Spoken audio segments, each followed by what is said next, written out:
Everyone, स्वागत है आपका इस वीडियो में। चैप्टर 3 को रैदास जी को हम आगे कंटिन्यू करते हैं। रैदास कहे जाके हृदय रहे रैनी दिन राम, सो भक्ता भगवान समी क्रोध न व्यापे काम। इस दोहे में भक्ति की महत्ता बताई गई है। सदाचरण के लिए काम, क्रोध, लोभ, मोह आदि को त्यागने योग्य माना गया है। इन सबको क्या करना है? त्यागना है। संत रैदास के विचार से जिसके हृदय में रात दिन राम का नाम है और राम का वास है, वह भक्त भगवान के समान है। ऐसे भक्त जो काम, क्रोध आदि की माया नहीं सताती, क्योंकि उन्हें वह इन सभी जंजालों से अपने को मुक्त कर स्वयं को नियंत्रित करके ईश्वर की भक्ति के परम पद तक पहुंच जाते हैं। ऐसे भक्त जो खुद को इस मोह माया से, इस दुनिया की मोह माया से मुक्त कर देते हैं, उन्हें कोई फ़र्क नहीं पड़ता लोग क्या कहेंगे, लोग क्या सोच रहे हैं, कैसे क्या कर रहे हैं, उनको कुछ फ़र्क नहीं पड़ता। वो सिर्फ भगवान में लीन रहते हैं। कहने का तात्पर्य ये कि भक्ति मार्ग पर चलकर भक्त भगवान की श्रेणी में पहुंच जाता है। भक्त भगवान की श्रेणी में पहुंच जाता है जब वो भक्ति के मार्ग पर चलता है। यह भक्ति की महिमा है। अतः उच्च पद पर पहुंचने के लिए मानव का जीवन में भक्ति के मार्ग पर चलना ही श्रेयस्कर है। ऐसा माना जाता है कि काम, क्रोध, लोभ, मोह सांसारिक मोह माया है। जब तक मनुष्य इन बंधनों में उलझा रहता है, तब तक वह सच्ची भक्ति नहीं कर पाता। एक बार वह भक्ति के सच्चे मार्ग पर चल पड़े तो उनकी माया उसे नहीं सताएगी, क्योंकि तब भक्त अपने ईर्ष में विलीन हो चुका होगा। जब भक्त ईश्वर में विलीन हो जाता है, तब उसे दुनिया के काम, क्रोध, मोह माया कुछ नहीं सताती। हमें भगवान ने एक दिन में 24 घंटे दिए हैं, लेकिन हम कितने मिनट, घंटे छोड़ो, कितने मिनट हम भगवान की भक्ति करते हैं। सुबह शाम 5 मिनट भी हम नहीं निकाल पाते, राइट? तो ऐसे भक्त जो भगवान में विलीन हो जाते हैं, उन्हें ये दुनियादारी की मोह माया से कोई लेना देना नहीं है। यह भक्ति साधना की उच्चतम स्थिति है, जहाँ भक्त ब्रह्म को पहचानकर उसमें एकाकार हो जाकर अनुभव करने लगता है, और तब वह सांसारिक आकर्षणों से बहुत दूर चला जाता है। ओके, थर्ड दोहा है, जा देशे धीण उपजे नरक कुंड है वास, प्रेम भक्ति ते उधरे प्रगट जन रैदास। क्या कहना चाहते हैं रैदास?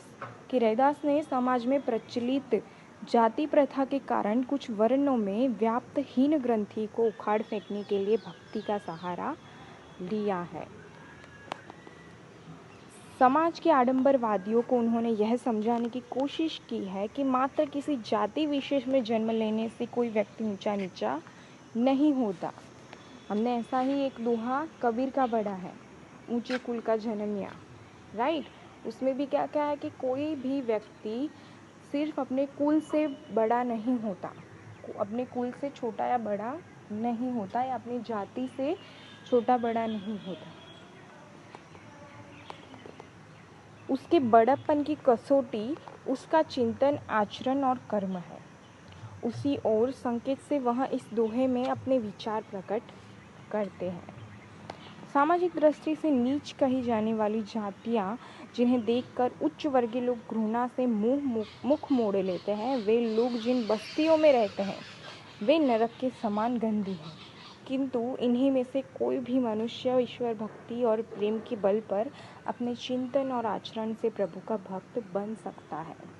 ऐसा ज़रूरी नहीं कि अगर वो झोंपड़ी में रहता है तो भगवान की भक्ति नहीं कर सकता।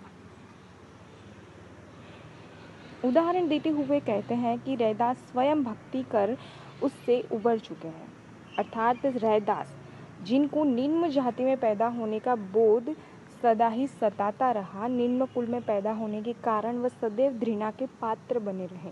रैदास जी भी कोई महान ऊंचे कुल के व्यक्ति नहीं थे, वो भी नीची कुल के ही व्यक्ति थे। हमेशा घृणा के पात्र बने रहे। लोगों की दृष्टि में उनका निवास था नरक कुंड। नरक कुंड क्यों? क्योंकि वहाँ दिन रात चमड़े की सड़ंग से वातावरण दूषित रहता था। वो ऐसी जगह पर रहते थे जहाँ मांस मच्छी की कटाई होती हो। लेकिन वहाँ से एक ऐसे महान संत उभर आए हैं। वहीं रहकर स्वयं रैदास ईश्वर भक्ति के बल पर समाज के लिए आदर्श बनकर प्रकट हुए। वो खुद ही इसके उदाहरण है। कवि ने कहने का यही तात्पर्य है कि जाति पाति पूछे न कोई, हरि को भजे सो हरि का होई।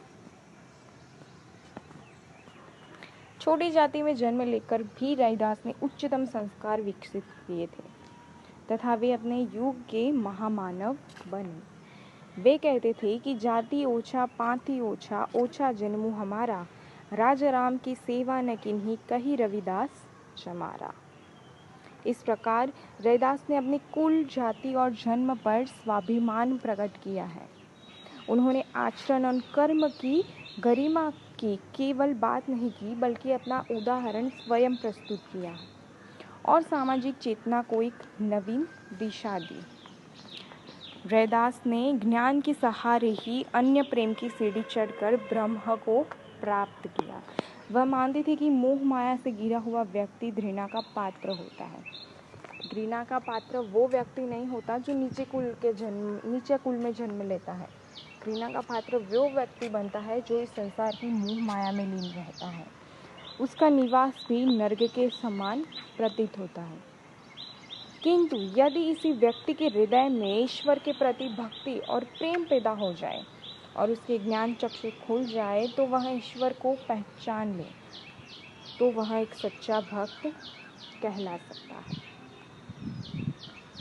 इसके शिल्प सौंदर्य के बारे में बात करें कि संत रैदास आचरण में मूलतः संत थे और साधना में लीन रहते। रैदास जी कैसे थे? आचरण में संत स्वभाव के थे और हमेशा साधना में लीन रहते थे। उनकी भक्ति सरल और सहज थी। आप पढ़ चुके हैं कि रैदास निराकार ब्रह्म में ही विश्वास रखते थे और उन्हें ही अपना ईश्वर मानते थे। उन्होंने परमात्मा को कृष्ण, राम, गोविंद आदि के नाम से स्मरण किया है। वे विद्वान नहीं थे, किंतु उनकी वाणी का स्रोत वह स्थान था जहाँ मात्र साधक ही पहुँच सकता था। रैदास की काव्य रचना का उद्देश्य साहित्य सृजन बिल्कुल नहीं था। वे पहले भक्त थे और बाद में कवि थे। संत रैदास ने इतने सारे दोहों की वगैरह की रचना करी। वो कवि थे, लेकिन उससे पहले वो एक संत थे, उसके बाद वो कवि थे। ओके, फिर भी अपने विचार व्यक्त करने के लिए उन्होंने जिस काव्य की रचना की वह संत परंपरा के किसी कवि की तुलना में कम नहीं थी। उनमें काव्य प्रतिभा थी। इस कारण जनता के समक्ष जो विचार वे रखना चाहते थे उसमें पूर्णतः सफल रहे। उन्होंने जो सोचकर काव्य बनाए कि लोग इसे पढ़कर जो फील करें, तो सच में ऐसा हो रहा था। संत रैदास ने जो काव्य रचनाएं बनाए उसे पढ़कर हम ऐसा फील करते हैं कि हाँ, एक संत जीवन कैसा होना चाहिए या फिर संत कैसे बन सकते हैं, भक्ति मार्ग पर कैसे चलना चाहिए वगैरह वगैरह। ओके, अपनी अनुभूतियों के संप्रेषण के लिए उन्होंने भावनाओं को सहज रूप में लिया और अपनी रचनाओं में व्यंजनाओं का प्रयोग किया है।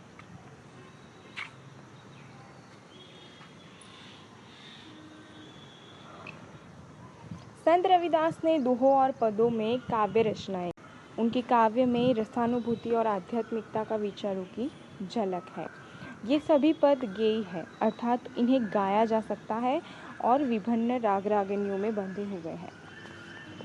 गेय माने जिन्हें गाया जा सकता है उसे गेय बोलते हैं। ठीक है, तो संत रविदास के सारे पद कौन से हैं? गेय है, इन्हें गाया जा सकता है, इनका अपना एक राग है।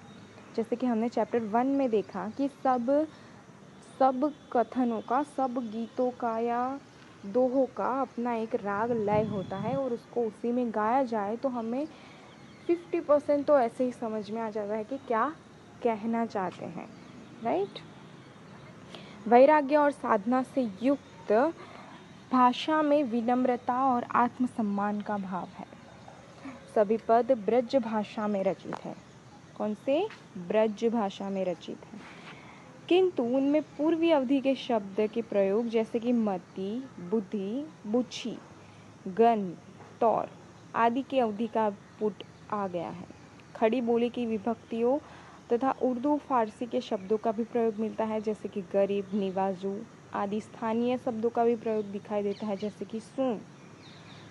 सब मिलाकर रविदास की भाषा भावों के सांचे में ढली है। इनकी भाषा क्या है? ब्रज भाषा है, लेकिन उनमें पूर्वी अवधि, खड़ी बोली तथा उर्दू फारसी शब्द का भी प्रयोग मिलता है तथा स्थानीय शब्दों का भी प्रयोग मिलता है। रविदास ने अपने भावों की अभिव्यक्ति के लिए उपमा, रूपक और दृष्टांत जैसे अलंकारों का प्रयोग किया है। ये सब हम जानते हैं। उपमा किसे कहते हैं, रूपक अलंकार किसे कहते हैं और दृष्टांत अलंकार किसे कहते हैं। रूपक तो बहुत बन पड़े हैं, रूपक अलंकार तो बहुत सारे हैं जिसमें एक चीज़ को दूसरे के साथ कंपेयर करते हैं। ओके, तो ये यहाँ पे एक रूपक अलंकार का उदाहरण दिया गया है। इसी प्रकार उपमा अलंकार, हरी सा हीरा छांडी करी करे आन की आस में हरी सा हीरा जो है, हरी सा हीरा ये क्या है? एक उपमा अलंकार है। ठीक है, हरी को हीरे के साथ कंपेयर किया है और उनमें कोई भेद नहीं है, तो ये क्या हो गया? उपमा अलंकार। रविदास ने भक्ति के क्षेत्र में अष्टांग साधना को अपनाया, जिसमें सदन, सेवा, सत्य, नाम, ध्यान, प्रणति, प्रेम तथा विलय को अंग के रूप में स्वीकार किया। सदन का भाव गृहस्थ जीवन से है। इसके साथ ही साधना के मार्ग पर बढ़ते में सेवा का महत्व है। संत ने साधना मार्ग दिखाया और ईश्वर के नाम की पहचान हुई और ईश्वर में ध्यान लगाकर उसके प्रति आत्मसमर्पण का भाव उत्पन्न हुआ। इससे ही रविदास की प्रणति कहा। इसके बाद साधक का ईश्वर के प्रति प्रेम इतना प्रगाढ़ हो गया कि वह भगवान से तादात्म्य की स्थिति में पहुंच जाता है, और यही है विलय की दशा। ठीक है, यह है विलय की दशा। विलय की दशा क्या है? तो इस पैराग्राफ में उसका आंसर है कि इस प्रकार रविदास की वाणी का आधार उनकी वैयक्तिक अनुभूति है, जो अंतर्मन को अनायास छू लेने वाली स्वाभाविक शब्दावली में व्यक्त हुई है। Thank you, bye bye.